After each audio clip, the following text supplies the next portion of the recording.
Hello மக்களே, welcome back to smart pads. இந்த video நம்ம என்ன பார்க்க போகிறோம்னா நம்ம கொஞ்ச நாள் முன்னாடி காக்டெயிலுக்கு ப்ரீடிங் செட்டப் போட்டிருந்தோம். மாடியில் ஏற்கனவே நம்ம கீழே செட்டப் போட்டிருந்தோம். அதுக்கப்புறம் கீழே எலி அதிகமாக இருக்குது அப்படின்னு சொல்லிட்டு நம்ம மாடியில் செட்டப் போட்டிருந்தோம். ஸோ அந்த வீடியோ யாராவது பார்க்கல அப்படின்னா நான் டிஸ்கிரிப்ஷன் லிங்க் கொடுக்குறேன். நீங்கள் அந்த வீடியோ பாருங்கள், நல்லாயிருக்கும்.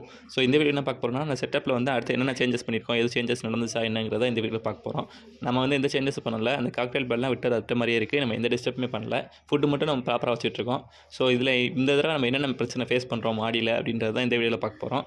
ஸோ என்னென்ன பிரச்சனை பார்க்க போகிறோம் அப்படின்னா ஸ்டார்டிங்கில் எந்த பிரச்சனையுமே வரல, எல்லாமே செட் ஆகிடுச்சு, நீட்டாக தான் செட் ஆகிருக்கு.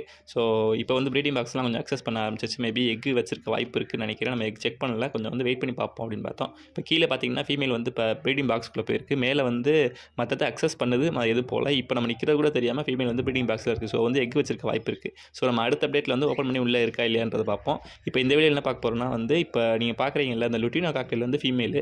இதுக்கு என்ன பிரச்சனைனா வாயில் பீக் கொஞ்சம் நிறையா வளர்ந்துருக்கு. ஸோ இதை நம்ம கட் பண்ணி விடணும். நம்ம ஏன் இப்படி வளருது அப்படின்னா அது கொஞ்சம் கால்சியம் இதெல்லாம் கொஞ்சம் அதிகமாக இருந்துச்சுன்னா பீக் பெருசாக வளரும். இதுக்கு நம்ம செங்கல் வைக்கலை அப்படின்னா அதை அந்த உரசி எடுக்கிறதுக்கு விட்டுரும். ஸோ இந்த தடவை வேணால் நம்ம செங்கல் ஆட் பண்ண வேண்டியிருக்கு. இன்னொரு பிரச்சனைனா அது எக் வச்சிருக்கு. ஆனால் அந்த எக்கில் எப்படின்னா இந்த தோல் முட்டைன்னு சொல்லுவாங்கள்ல, அந்த மாதிரி போட்டிருக்கு. ஸோ இதுக்கு கால்சியம் அதிகமாக வச்சா வாயில் பீக் பெருசாக வருது. ஸோ ஏதோ ஒன்று நமக்கு சேஞ்ச் பண்ண வேண்டியிருக்கு. நான் கால்சியம் போன் நிறையா வச்சுருக்கேன்னு நான் கெஸ் பண்ணேன். ஏன்னா நான் அந்த எக்கு அந்த தோல் முட்டை போட்ட பிறகு தான் நான் கால்சியம் எக் நான் நிறையா வச்சேன், கால்சியம் போன். ஸோ பார்ப்போம் எதாவது என்ன இருக்குது அப்படின்னு கரெக்ட் பண்ணி பார்ப்போம். இல்லைனா நமக்கு இப்போ செங்கல் வச்சுருக்கோம், செங்கல் வச்சு இந்த வீடியோலாம் வைக்க போகிறோம். ஸோ அது வச்ச பிறகு கம்மியாகுதா, இல்லை நம்ம கட் பண்ணணுமா, இல்லை ட்ரிம் பண்ணி விடணுமா அப்படின்றத நமக்கு அடுத்து வேணும். நான் ஒரு வீடியோ அடுத்த கான்செப்ட் எடுத்து பண்ணுறேன், என்ன செய்யலாம்னு பார்ப்போம். ஸோ இப்போ நமக்கு பேட்ஸ் இருக்க ஃபுட்டெல்லாம் மட்டும் எடுத்து க்ளீன் பண்ணிவிட்டு வேறு ஃபுட்டு வச்சுட்டு என்ன செய்யலாம் பார்ப்போம். இப்போ மொதல் வாட்டர் சேஞ்ச் பண்ண போகிறேன். வாட்டர் சேஞ்ச் பண்ணும்போது பழைய வாட்டர் கண்டிப்பாக நல்லா க்ளீன் பண்ணிடுங்க. க்ளீன் பண்ணிட்டா தான் அதில் பாக்டீரியாஸ்லாம் எதுவுமே இருக்காது. நல்லா ஒரு அலசிட்டு அப்படியே தூக்கி போட்டுங்க. நம்ம 2 days ஒன்ஸ் இல்லை டெய்லி ஒன்ஸ் இந்த மாதிரி சேஞ்ச் பண்ணிடுவோம். நமக்கு அது குளிச்சிருச்சு அப்படின்னா கண்டிப்பாக சேஞ்ச் பண்ணிடுவோம். குளிக்கலை அப்படின்னா நம்ம வாட்டர் பார்த்தா தெரிஞ்சிடும். ஸோ அதுக்கேற்றாப்புல பண்ணலாம். நீங்கள் டெய்லி பண்ணுறது ரொம்ப நல்லது. மேக்ஸிமம் நல்லா க்ளீன் பண்ணிட்டு பண்ணிங்கன்னா இன்னும் பெட்டராக இருக்கும். ஸோ வாட்டரை பொறுத்தளவுக்கு எப்போயுமே எந்த பேட்ஸ் வளர்த்தாலும் நம்ம க்ளீனாக மெயின்டைன் பண்ணிட்டோம்னா எந்த டிசீஸுமே வராது. இதுதான் என்னோட கான்செப்ட். ஆனால் நமக்கு விட்டுட்டோம் அப்படின்னா கண்டிப்பாக டிசீஸ் வரத்தான் செய்யும். நம்ம அதை பற்றி கேர் பண்ணல அப்படின்னா பிரச்சனை இல்லை.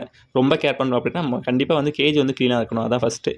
நம்மளும் இப்போ ஒரு அடுத்த நெக்ஸ்ட் வீடியோவில் கூட க்ளீன் பண்ணுற வேண்டியிருக்கு. நம்ம க்ளீன் பண்ணணும். ஏன்னா இது கொஞ்சம் டஸ்ட்டு சாப்பிட்ட டஸ்ட்லாம் போட்டு வச்சுருக்க மாதிரி தெரியுது. நம்ம க்ளீன் பண்ண வேண்டியிருக்கு. நம்ம இன்னொன்று அடுத்த செட்டப் இன்னொரு 3 kg வாங்கி போடல செட்டப்பில் இருக்குது. நீங்கள்லாம் எவ்வளோ சப்போர்ட் பண்ணுறீங்களோ அவ்வளோதான் பண்ண முடியும். ஃபுட்டை பொறுத்தளவு ஃபுட்டு பார்க்க நிறையா இருக்க மாதிரி இருக்கும். ஆனால் எடுத்து பார்த்தீங்கன்னா வெறும் தூசி தான் இருக்கும். இப்போ நீங்கள் பார்க்குறது ஃபுல்லாகவே தூசி தான். ஆனால் ஃபுட்டு நம்ம இருக்குன்னு நினச்சிட்டு ஃபுட்டே வைக்க மாட்டோம். ஆக்சுவலாக இதெல்லாமே தூசி. நீங்கள் லைட்டாக எடுத்து ஊதி பார்த்தீங்கன்னா எல்லா தூசியுமே பறந்துடும். அப்போ தான் தெரியும் ஃபுட்டு வைக்கல அப்படின்றது. ஸோ ஃபுட்டு கண்டிப்பாக எடுத்து ஒரு டெய்லி ஒர்க்கை இது மாதிரி ஊதி மட்டும் பாருங்கள், தூசியெல்லாம் பறந்துடும். அப்படியே மெது வச்சிடலாம். நார்மலாக எல்லோரும் பண்ணுற மிஸ்டேக் தான். நான்லாம் நிறையா தடவை பண்ணியிருக்கேன். பார்த்துட்டு ஃபுட்டு இருக்குன்னு நினச்சிட்டு ஃபுட்டு சேஞ்ச் பண்ணல அப்படின்னு சொல்லிட்டு அடுத்து நம்ம எடுக்கும்போது பார்த்தா அது வெறும் தூசியாக இருக்கும். ஸோ இதை மட்டும் ப்ராப்பராக மெயின்டைன் பண்ணிக்கோங்க. ஸோ வேறு இப்போ பார்த்தீங்கன்னா தெரியும், நான் மொதல் எவ்வளோ நீட்டாக இருந்துச்சு. ஃபுல்லாகவே தூசி தான். இப்போ தூசியை க்ளீன் பண்ணிட்டு ஃபுட்டெல்லாம் எடுத்து வச்சாச்சு. இதை ப்ராப்பராக போயிட்டு பேட்ஸ் வச்சுட்டா மட்டும் போதும். மேக்ஸிமம் அந்த க்ளீன் பண்ணிட்டு மறக்காமல் வச்சிடணும். அப்புறம் மறந்துட்டோம்னா அதுவும் கஷ்டமாயிடும். ஸோ இது எல்லாத்தையும் வச்சுட்டு ஃபுட்டு எல்லாத்தையும் ப்ராப்பராக வச்சாச்சு.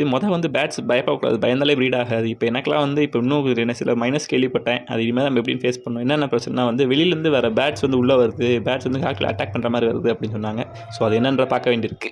தென் பேட்ஸுக்கு செங்கல் வைக்கணும்னு சொன்னல, இவ்வளோ பெரிய செங்கல் தேவையில்லை. இவ்வளோ பெரியனா அது தேவையில்லாத வேலை. நம்ம செங்கலை உடச்சிட்டு பாதி கொஞ்சம் மட்டும் எடுத்து அதை அப்படியே வச்சுட்டோம்னு வச்சுக்கோங்களேன். அது பீக் இதில் உரசி அதுவாகவே ட்ரிம் பண்ணிக்கணும். நம்ம எதுவுமே ட்ரிம் பண்ண ஆப்ஷன் கொடுக்காதனால தான் அது பீக் பெருசாக வளருது.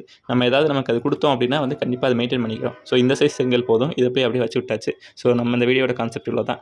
ஸோ வீடியோ பிடிச்சிருந்தால் லைக் பண்ணுங்கள், ஷேர் பண்ணி சப்ஸ்கிரைப் பண்ணுங்கள். நம்ம வீடியோ ஆரம்பித்து நம்ம சேனல் ஆரம்பித்தா இது வரைக்கும் 1.5 வருஷம் ஆகுது. ஆனால் இப்போ வரைக்கும் 1000 பேர் கூட நம்ம சப்ஸ்கிரைப் பண்ணல. ஸோ வெரி பிடிச்சிருக்கா என்னன்னு தெரியல. நானும் அப்படியே சொல்லி போட்டுட்ருக்கேன். ஸோ நீங்கள் பார்த்துக்கோங்க எந்த அளவில் இருக்குது.